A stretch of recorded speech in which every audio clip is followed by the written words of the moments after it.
On this episode of The AutoArchaeologist, I'm at a friend's place in Missouri looking at his collection of Pontiac and GM muscle cars. Like, I know GM's Pontiac, but like Chevy stuff. So come along, it's some cool stuff to see. I'm here in Missouri checking out this gentleman's collection of Pontiacs and Chevy cars and muscle. You know, the owner actually is restoring a Challenger from the previous video, but his family's actually Pontiac people.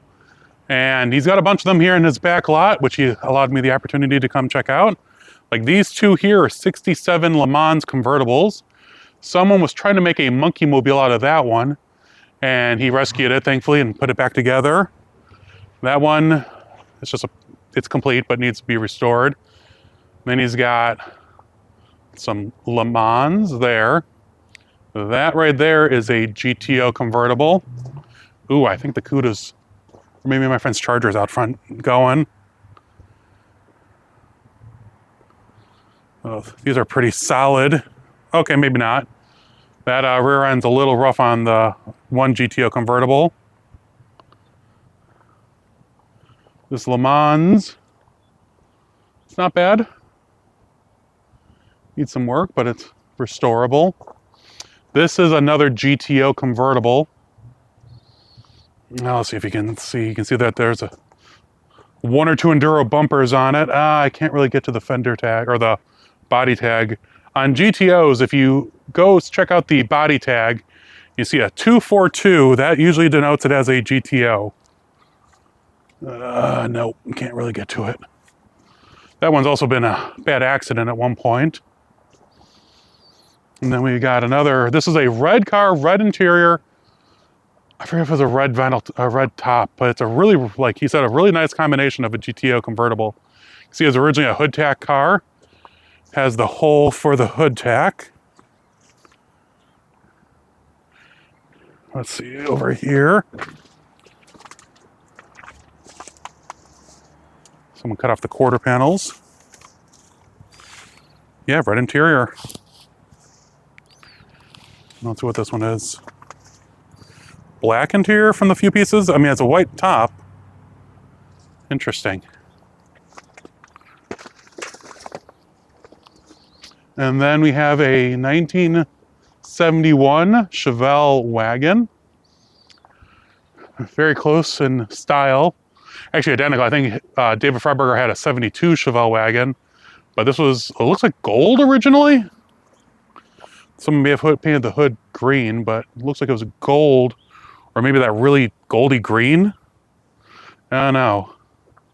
And then this was where we're at. It's his repair shop, restoration shop. This was the family's very first brand new tow truck. So they ordered in 1957, or they picked it up in 57. Looks really nice, other than the bed. I don't know why this is weirding out. Then we got like a 66 probably like a Bel Air two-door. Got some speed holes in the hood. I have no idea what this is. I think it's another later Impala maybe. And then here we have a Le Mans, but it has like a GTO nose on it. And then we got a Chevy Greenbrier, what is it? It's not a station wagon, van. And this was really neat. It's actually not that bad other than the ivy or whatever's growing through it. Oh, and here, see if I can get this. This was the quarter panel off of a 1970 GTO Judge Ram Air 4 car. He cut it up a long time ago and he kept this quarter panel because it had some lettering I can't read right now. But a little neat piece of history. And then I'll show you the last two cars, but it's over on the other side. And we'll go from there. Okay, so back here in their pile of overflow is a Greenbrier ramp side, and then there's like a 28 Packard four-door over there. But this was donated to him because it's so rusty, but you couldn't see it go to get scrapped. But it is a true Greenbrier ramp side. I'll see if I can get over and show you at least the ramp. This one, it only had the ramp on the one side. Some of them had the ramp on both, I believe. But you can see over there, the one side, the ramp would plop down and you could put whatever you needed in here. Gas tank right there behind the driver's seat. And these all use Corvair flat engines, which I thought was really cool. But yeah, let's see if I can go around. Show you, ow. Yep, there you go. Cool old Greenbrier. It was really surprising that this all was at this property. I only knew about the 70 Challenger RT that I was coming to see. I had no idea that the guy had a full operational restoration shop and all these cars just sitting out back of his shop. That was a real surprise, and I was very happy that he allowed me to fully document this. Unfortunately, because, as usual, my time was short, so I had to make not quite a sprint through the property, but I couldn't go into the depth that I really would have liked to. Like, pulled off parts, documented the cowl tags, and really gone into the numbers. But still, a lot of cool stuff to see in a short amount of time, and I'm always happy about that. Hey, automotive adventurers! I hope you enjoyed the little sneak peek at my friend's Pontiac collection down in Missouri. Seth Degenhart, who you've seen in previous videos, was kind enough to introduce me to the owner because he is involved with another car from a previous adventure. You may remember the purple 76-pack Challenger from like 5 or 6 videos ago from my other friend in Missouri. This gentleman bought it, and I'll have that video next week on the car because he pulled it out for us and let us take a real good close look at it. So I think you'll really like that. It's really neat to see actual cars getting sold and moved, and he's already collecting parts to restore it, and a lot of these other cars, which I'll show. So yeah, this past week, not a lot going on because the weather was absolute dog poop. It was 40s, 30s. We had frost. We had a little bit of snow real early one morning. So I haven't been out here in the garage a lot. I have to work on the blue car this week because I have a lot of adventures coming up. Actually, tomorrow is going to be 70 here in Chicago. So my plan is to spend the day completely fixing up the blue car. I got to do suspension stuff. I have, you can barely see the box over there, tie rod ends. So that should be fun. And I got some blue locked. Ooh, actually, I got it right here. Hold on. I have to Loctite some items that I forgot to do when I redid the sway bar setup.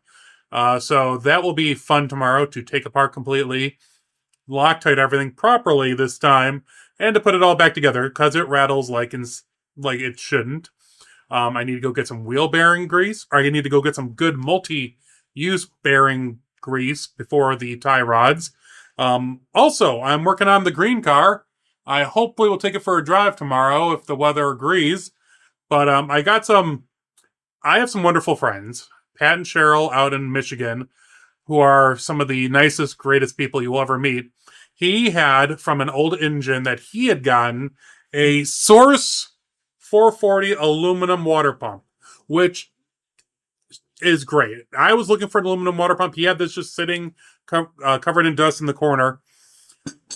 And he donated it to me. He's like, Ryan, I'm not going to use this thing. You can have it. I'm like, thank you, sir. Unfortunately, Source 440 or 440 Source had an issue about 15 years ago. The very first iteration of their aluminum water pump housings had very small inside passages causing overheating issues. They admitted to it. They swapped out people's stuff when they, showed that they had the bad ones. They blew them out as blems for next to nothing. And ever since, like I said, for 15 years, they've been a far better quality piece. And the green car is going to be used for a lot of like Power Tour and Woodward and all that. So cooling is utmost in my mind when I'm building it. That's why I went and got the Flow Cooler water pump. This is supposed to be one of the best water pumps you can get from Mopar Big Block. I got dual electric fans on it. I've got a good thermostat coming. So all the stuff. So I did contact 440 Source and asked them like, hey, this is the part number. Is this one of the early ones? And they ran the number and they're like, yeah, this is a whatever 2010 water pump housing. It's one of the early ones and with the small ports. And I'm like, ah, great. So now, instead of an aluminum water pump, I'm going to take the original cast iron one, which I'll show a picture here in a minute, because it's flaking and I didn't do a really good job painting it before. It's been 25 years. So I'm going to pull off the water pump, hopefully find someone here around Chicago that has a media blast cabinet, clean it properly, paint it properly, and then throw this in there and see how it goes. Because when I got it running last week, or now 3 weeks ago, it got up to 180 and then it was starting to creep up, but the car was sitting here. And that's basically like sitting on Woodward Avenue or Woodward Dream Cruise, like sitting for hours on end. And same thing, Power Tour has an issue sometimes where you can sit a long time getting into a venue. So I need to be concerned about that and plan accordingly. So you guys let me know what you think I should do to help cool this thing. And yeah, maybe next week I'll have a really nice update for it. But otherwise, what else is going on? My mom's having surgery here soon for a parathyroid issue. So I'm going to be out of commission helping her. Like making sure she's fine for like a week or two. And because she has a little dog and cat. So yeah, it's going to be an interesting few weeks. I hope you guys enjoyed this video. Let me know if you have any comments or questions below. Also, of course, all my social media is below. And I post a new video every Monday, so share, like, and subscribe because that helped me going. Otherwise, I will see you all soon. Thanks for watching. Stay safe.